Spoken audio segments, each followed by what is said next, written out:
Assalamualaikum, sahabat Buntok. Kali ini saya akan bahas tentang cara membuat kompos. Yuk diikutin ya. Bagaimana sih cara membuat kompos? Pertama, sahabat saya perlu kasih tahu ya kalau bak komposter itu ada macam-macam. Jadi di sini ada beberapa yang saya kasih lihat contohnya. Yang pertama, membuat kompos bisa saja dengan cara cuma menumpuknya di kontainer seperti ini. Uh, jadi bahan-bahan untuk kompos itu dikumpulkan, kemudian diaduk secara rutin. Nah, nanti kalau seandainya sudah tinggi, sudah penuh, ditinggalkan, kemudian jadi kompos seperti yang di sebelah kanan itu, ya. Kemudian ada juga bak komposter yang seperti ini. Ini banyak sih sudah dijual di negara maju, tapi saya belum menemukannya di Indonesia. Jadi bak komposter seperti ini tertutup, tapi dia bisa dibuka tutupnya, kita bisa masukin bahan-bahan untuk kompos ke dalamnya. Nah, kemudian dia juga punya pintu di bagian bawah untuk memanen kompos yang sudah jadi. Ada juga nih bak komposter yang seperti ini. Jadi dia punya engkol untuk diputar. Jadi kita nggak perlu mengaduk kompos yang ada di dalamnya, cukup diputar aja. Keren ya? Nah, ini juga ada, yang ini ada di Indonesia nih, uh, kantong plastik untuk membuat kompos. Jadi, dia bisa dibuka bagian atasnya untuk memasukkan bahan-bahan kompos, kemudian di bagian bawahnya juga bisa dibuka untuk memanen kompos. Ini saya lihat banyak dijual di toko-toko online. Nah, kemudian bak seperti ini fungsinya adalah untuk memanen pupuk cair, ya. Jadi kalau dilihat di situ ada keran, itu adalah pada saat memanen pupuk cair untuk mengeluarkan pupuk cairnya. Pupuk cair itu sebenarnya adalah air lindi ya, sahabat. Nah, kalau sekarang ini saya akan mengajarkan bagaimana membuat kompos dengan ember aja. Jadi kita menggunakan sumber daya yang ada di rumah. Jadi sahabat bisa menggunakan ember-ember bekas dijadikan untuk bak komposter. Yang tujuannya di sini adalah untuk memanen kompos padat, jadi bukan kompos cair. Nah, kalau seandainya mau composting, yang pertama perlu disiapkan adalah bak komposternya kan ya. Jadi siapkan ember. Embernya sebisa mungkin yang memiliki tutup. Idealnya sih ukurannya minimal 10 liter. Sebenarnya sahabat bisa aja pakai yang kurang dari 10 liter, tapi kalau seandainya nanti penuh, nanti cari lagi ember yang kecil. Terus cari lagi, akhirnya punya banyak beberapa ember kecil. Kalau menurut saya sih sebenarnya enakan pakai aja yang agak besar, tapi cuma butuh misalnya 2 untuk satu keluarga gitu. Jadi daripada pakai kecil-kecil tapi banyak, menuhin tempat, mendingan pakai yang agak besar tapi cuma 2 aja gitu. Nah, persiapannya lagi adalah bahwa ember itu harus dilubangi di bagian samping dan bagian bawahnya. Fungsinya apa? Itu sebagai sirkulasi udara dan yang di bagian bawah untuk mengalirkan air lindi. Air lindi itu adalah air yang diproduksi dari pada saat kita mengkomposting. Nah, di sini saya tunjukkan ya. Jadi ini ada ember yang akan saya gunakan untuk composting. Itu dilubangi dulu bagian bawahnya, kemudian bagian sampingnya juga sudah dilubangi ya. Kalau seandainya sahabat nggak punya bor di rumah, silakan pakai solder bisa, pakai paku di palu bisa. Nah itu yang perlu dilubangi ya, bagian samping dan juga bagian bawah. Fungsinya untuk sirkulasi udara.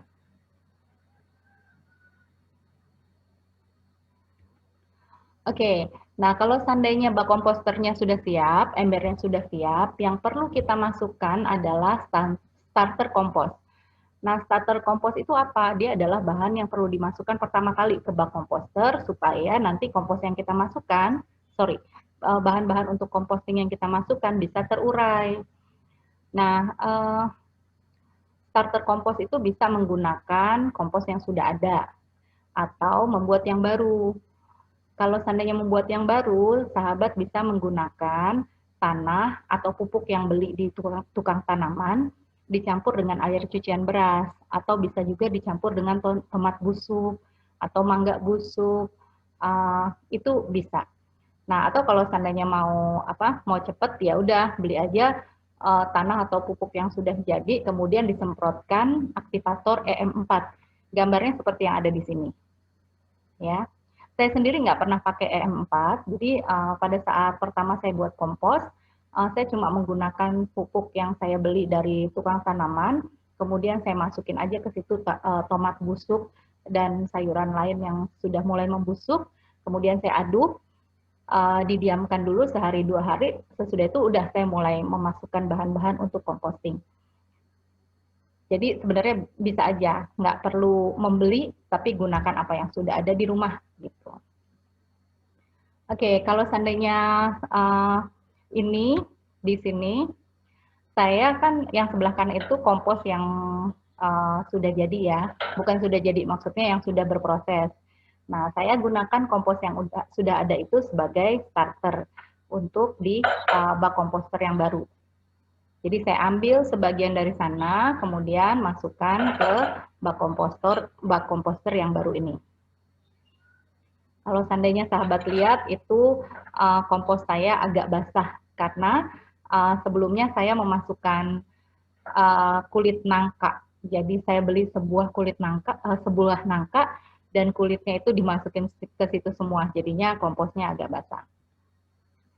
Oke, nah sekarang sampah organik apa yang bisa dibuat untuk kompos? Sebenarnya seluruh sampah organik bisa dijadikan kompos. Tapi masalahnya kadang-kadang dia waktunya lama atau misalnya bahan-bahannya menimbulkan bau atau bisa mengundang lalat. Nah, jadi nanti sahabat pilih sendiri apa yang sahabat inginkan. Jadi sebenarnya yang mudah dibuat kompos itu adalah sisa sayur mentah, kulit telur, daunan, potongan rumput, kotoran hewan herbivora ya, misalnya ayam, kambing, sapi, debu hasil nyapu, bubuk kopi, teh, daun teh ya, tanpa kantungnya. Nah, yang lainnya itu ada beberapa yang bahan organik, tapi dia butuh waktu lama untuk dikomposting. Misalnya biji mangga, biji alpukat, kulit kacang, bonggol jagung, kemudian tisu. Ini bukan wipes ya, bukan tisu basah. Kertas, kardus, tekstil dari bahan alami ya, misalnya katun gitu, potongan kuku, rambut, tusuk gigi, itu agak lama waktunya. Jadi kayak biji mangga itu bisa 1 tahun untuk terkomposting.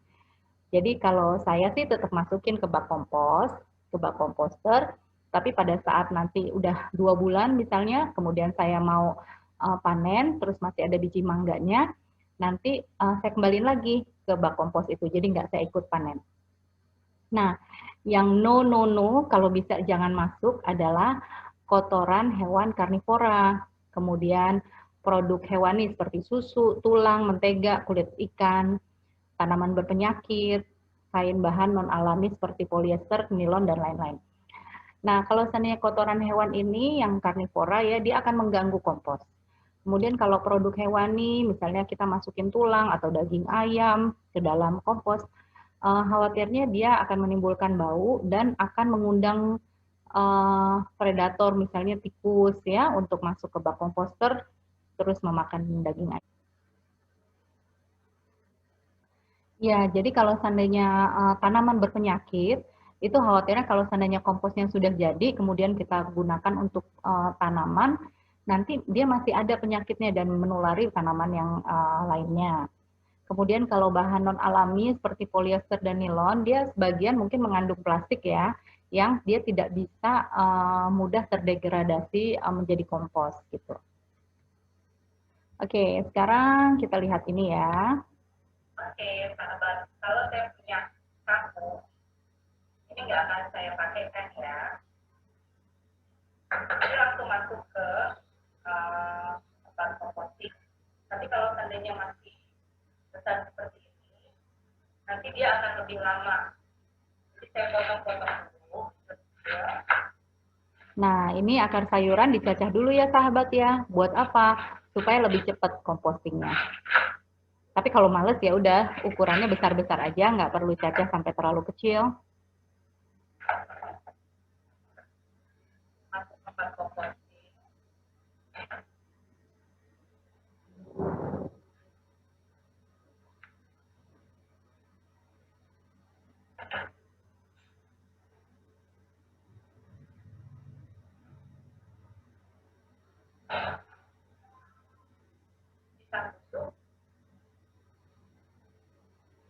Nah, ini sahabat, biasanya saya kan potong-potong begini ya, sesudah selesai masak, saya potong-potong, saya masukkan ke kontainer hijau ini. Nanti sesudah itu langsung saya masukkan ke bak komposter. Kalau kelamaan tanpa tutup, khawatirnya nanti ada lalat. Bisa dibek gimana? Bukan.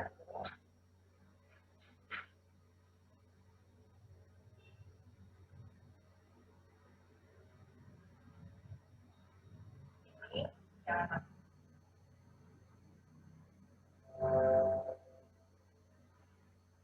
Saya punya tisu bekas, dipakai nggak?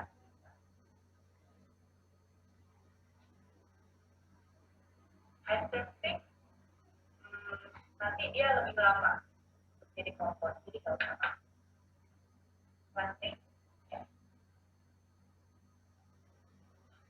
Sisa ayam bagaimana? Tulang-tulang ayam. Sebaiknya kayak tulang ayam begitu, sahabat, dikasih buat binatang peliharaan aja ya. Nah, ini kalau sudah saya langsung masukin ke bak komposter itu, kemudian saya langsung tutup. Kalau nggak ditutup, nanti lalat ikut main-main ke situ, meninggalkan telur, kemudian telurnya berkembang menjadi belatung, dan nanti sahabat takut. Kecuali kalau saya nggak keberatan, that's okay ya. Nah, sekarang sebenarnya prinsip composting itu seperti apa sih? Jadi sebenarnya kita perlu membuat komposisi yang tepat antara bahan coklat, bahan hijau, tambah air, dan oksigen. Nah, kalau sahabat mau, bisa ditambahin cacing tanah. Tapi kalau seandainya agak geli-geli gitu, ya nggak usah ya. Jadi ini bahan coklat dan bahan hijau. Bahan coklat tuh mengandung karbon, bahan hijau mengandung nitrogen. Ya, bahan hijau itu terdiri dari sayur-sayuran, daun-daunan hijau, sementara bahan coklat lebih ke misalnya daun-daun yang udah coklat, kemudian kayu, kertas, karton, ya. Nah, ini seperti karton gitu, koran, itu sebenarnya bisa ya masuk ke dalam bak composting. Tapi kalau saya sendiri, saya akan lebih memilih karton dan koran itu lebih manfaat kalau seandainya dia didaur ulang. Jadi daripada masuk ke dalam bak komposter, sebaiknya kalau karton sama kertas, yang kalau jumlahnya banyak ya, sama koran, itu lebih baik didaur ulang aja. Kecuali kalau sahabat punya misalnya struk habis belanja gitu ya, itu kan kertas kecil-kecil gitu, susah kalau seandainya didaur ulang. Udah mendingan boleh dimasukin ke bak komposter. Nah, terus sebenarnya udah prinsipnya begitu aja. Jadi kalau sana di dapur punya sisa sayuran, cacah masukin ke dalam bak komposter. Aduk-aduk, kemudian tutup. Udah, besok lagi begitu. Setiap masak begitu. Nanti sampai bak komposternya penuh, tutup aja bak komposter itu. Diamkan sampai dengan 2 bulan. Tapi sesekali, misalnya seminggu sekali atau 2 minggu sekali, tolong diaduk. Supaya apa? Supaya udara masuk. Kemudian kita juga ngecek. Misalnya dia dia terlalu kering, berarti tambahin air aja sedikit. Kalau seandainya dia terlalu basah, bisa ditambahkan dengan bahan-bahan yang coklat tadi. Nah, terus kita lihat nih ada pertanyaan yang sering muncul. Apa tandanya kalau proses composting itu berhasil? Nah, tandanya pada saat kita mengaduk kompos, kalau komposnya terasa hangat ya, misalnya tangan kita masukkan, nggak usah nyentuh, cuma deket aja, terus terasa hangat. Itu artinya mikroorganisme pengurai sedang bekerja, artinya compostingnya lagi berjalan. Terus kalau seandainya kita kemarin masukin sayur kangkung nih yang udah dicacah, terus besok waktu kita buka atau misalnya 2 hari kemudian si kangkungnya kayaknya udah mulai mengecil. Nah, itu tandanya sudah mulai bekerja mikroorganismenya. Nah, kemudian tadi berapa lama kompos dapat dipanen? Tadi kalau seandainya embernya sudah penuh, Kemudian kita akan biarkan aduk-aduk rutin seminggu atau 2 minggu sekali. Kita biarkan selama sekitar 2 bulan atau 3 bulan itu sudah bisa dipanen. Tapi sebenarnya prinsipnya tergantung apa yang dimasukkan ke dalam bak komposter itu. Kalau seandainya kita masukkan banyak ranting, biji mangga, nah itu berarti kan akan butuh waktu lebih lama ya. Tapi kalau seandainya cuma daun-daunan, kemudian sayur-sayuran, itu biasanya kurang dari 2 bulan juga udah jadi kok, udah siap dipanen. Jadi kalau seandainya sudah hitam semua, ya seperti tanah yang hitam seperti di slide pertama PowerPoint tadi, itu tandanya sudah siap dipanen. Nah ini contohnya yang ada di gambar ini adalah kompos saya di rumah, ya itu udah mulai hitam, tapi belum semuanya, jadi belum siap dipanen. Kayak kulit-kulit telur itu baru aja ditaruh. Itu masih butuh waktu berapa minggu untuk dia siap terurai keseluruhannya. Walaupun biasanya kulit telur agak lama ya, jadi kalau saya panen sebelumnya biasanya masih ada kulit telur dalam cacahan kecil-kecil gitu, tapi nggak apa-apa, tetap saya pakai. Pertanyaan selanjutnya biasanya bagaimana kalau komposnya bau? Nah, kompos bau ini kan tergantung yang dimasukkan ya sebenarnya ya. Kalau seandainya misalnya sahabat masukin sisa makanan yang sudah dimasak, biasanya itu menimbulkan bau. Terus misalnya si kompos udah sempat lama di luar, nggak langsung dimasukkan ke bak komposter, itu juga kadang-kadang menimbulkan bau. Nah, kalau seandainya bau seperti ini, coba tambahkan serbuk kopi. Nanti dia akan mengurangi bau. Kalau seandainya nggak bisa juga, coba aja tambahkan tanah ya, diaduk-aduk gitu, insya Allah itu mengurangi bau. Nah, terus bagaimana kalau saya tidak suka ada maggot belatung ya di dalam kompos? Kalau seandainya nggak mau ada belatung, jangan biarkan lalat hinggap pada bahan yang akan dimasukkan ke dalam bak komposter. Ya, artinya tadi kalau saya di dapur lagi cacah-cacah untuk bahan-bahan untuk masuk ke bak komposter, jangan biarkan lalat main-main tuh di di kontainer hijau yang saya perlihatkan tadi. Nah, kemudian satu lagi adalah bak komposter harus selalu tertutup supaya lalatnya nggak bisa mampir gitu. Ya, sebenarnya sih prinsipnya sederhana aja sih sahabat. Jadi saya suka banget sama bak komposter ini. Dia seperti monster yang siap melahap semua sampah organik saya. Asalkan kita baik hati, selalu mengaduk, memastikan bahwa komposisi hijau dan coklat di dalam bak komposter itu seimbang. Insya Allah seluruh bahan organik itu, sampah organik itu nanti akan bisa terurai dan menjadi kompos. Gitu. Nah, perlu diingat lagi bahwa kompos ini sebenarnya bukan pupuk ya, dia cuma seperti tanah yang subur gitu. Jadi kalau seandainya nanti sahabat menjadikan kompos ini sebagai media tanam, jangan lupa dia kadang-kadang juga masih butuh untuk diberikan pupuk kandang, gitu, supaya tanamannya tambah subur. Oke, sepertinya itu aja dulu ya. Selamat mencoba membuat kompos. Nah, sahabat, ini kebetulan kemarin saya habis pelatihan online membuat kompos dan saya buat grup WhatsApp untuk sharing bagaimana pengalamannya dalam membuat kompos. Nah, kalau seandainya sahabat mau ikut, ini nanti coba ya di link yang sesudah ini. Oke, begitu saja. Selamat bekerja. Selamat mencoba membuat kompos. Assalamualaikum.